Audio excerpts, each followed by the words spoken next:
Hello, this is Jose Williams coming back to you on the road here in Wyoming. I'm in Rollins, Wyoming right now, and I got to give. I just heard the news on CNN, first on the Wolf Blitzer show, then on the Lou Dobbs show, regarding some remarks that Senator Barack Obama made at a fundraiser in San Francisco. It seems that a blogger that does some work for the Huffington Report was at this fundraiser, and Senator Obama made some statements regarding the conversations and attitudes that he had picked up during his bus tour through Pennsylvania.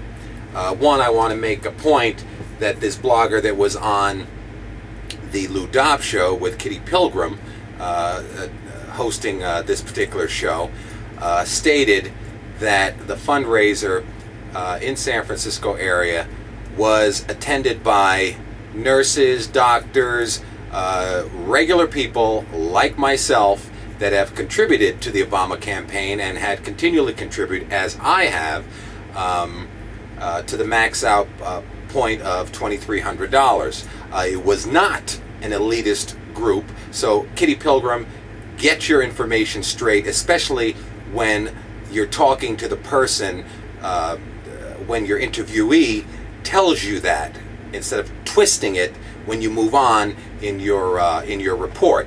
She clearly stated to you that there were all kind of people there, cross-section from teachers, I don't know if there was any truck drivers there like myself, or household movers, I should say, like myself, there. But there was regular middle class, some high-end middle class people there, which is who who are supporting Obama. So one, Kitty, and I'll deal with you in a minute, get your stuff straight and stop twisting things.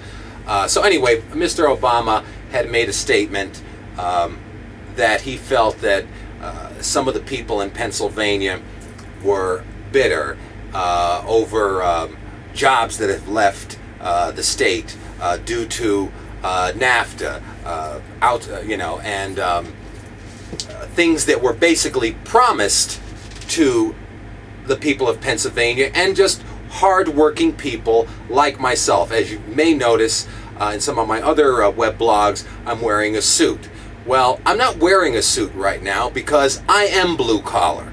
I am a household mover with the Lionsgate Group Corp, and I pick up furniture for people, and I load these families into my truck, and I drive them across the country from New York to California, back and forth. That's what I've been doing for 20 years, and my wife and I have been fairly successful in this industry. Of course, it sucks now because the housing market is down and everything is terrible. But I am blue collar, and that's why I'm in my regular work gear, sweatshirt. It's freezing. It's 20-something degrees out here in Wyoming, and we're fighting for every nickel that we can put in our pockets to take care of our family. So I'm in my blue collar gear, and I was not offended by what Barack Obama said. I don't consider him to be an elitist because sometimes I am very bitter, especially over the course of the past 8 years with Bush, that none of the concerns that I feel will affect me and especially my children have been dealt with the Bush administration. I'm more angry than I guess bitter, but there are people out there that I run across going across this country that are bitter, that are angry, and will take that anger out on people that have nothing to do with it. As it regards immigration, let's blame somebody, or politicians will try to divide and conquer and say they are the ones that are causing your problem, when it's actually the policies of this particular administration, and I'm sure past administrations and politicians in general, which will tell you what you want to hear, like Hillary and John McCain, will tell you what you want to hear to get your vote, and then they give you nada. They give you nothing. And that is why people are bitter in Pennsylvania, just like they're bitter in certain areas of Wyoming or Oregon or New York,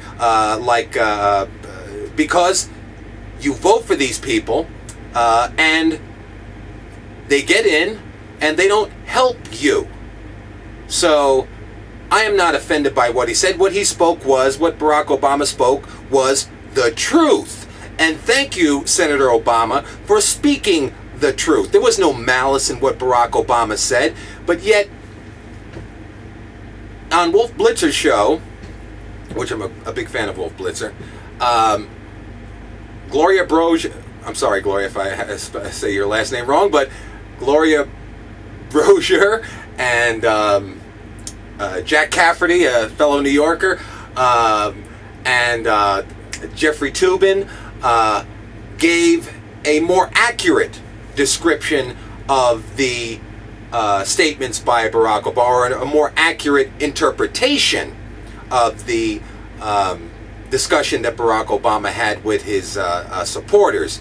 Jeffrey Toobin thought it was, he didn't use this word, but I think he might as well have said it, shameful in the manner to which Hillary Clinton jumped on this and said that, all she sees is people rolling up their sleeves and a lot of hope out there, and tried to give this rosy colored thing of where are you at, Hillary? Because people are rolling up their sleeves everywhere, and that's the point. We roll up our sleeves like I did today when I unloaded in Denver and then drove up here to Wyoming. I roll up my sleeves and I vote for people like you. And what do I get for the 6 years in New York that you promised? You promised 240,000 jobs to the northwest portions of New York, Buffalo area, Syracuse area. And after 6 years, we lost 30,000 jobs. So there are people angry out here. So Jeffrey, I commend you, because he had the insight to see that this was a shameful twisting of what Senator Obama said. Gloria Brozier, she kind of agreed in a more subtle way, I believe, in what I'm sorry, I think I'm losing light. In what Jeffrey Toobin had said, and Jack, of course, I got you, Jack. Jack, I think, as well, saw the twisting of his comments by Hillary Clinton, and certainly John McCain. But you would expect that of John McCain or the Republican Party, because they're going to try and destroy whoever the Democratic nominee is. But I really think it's shameful as we transition to. So I commend the crew there, the commentators there of the Wolf Blitzer show, for showing a more centrist, a more thoughtful reasoning, and unbiased reasoning of the comments, or interpretation of the comments that Barack Obama had stated to his supporters. And as we transition to the Lou Dobbs show,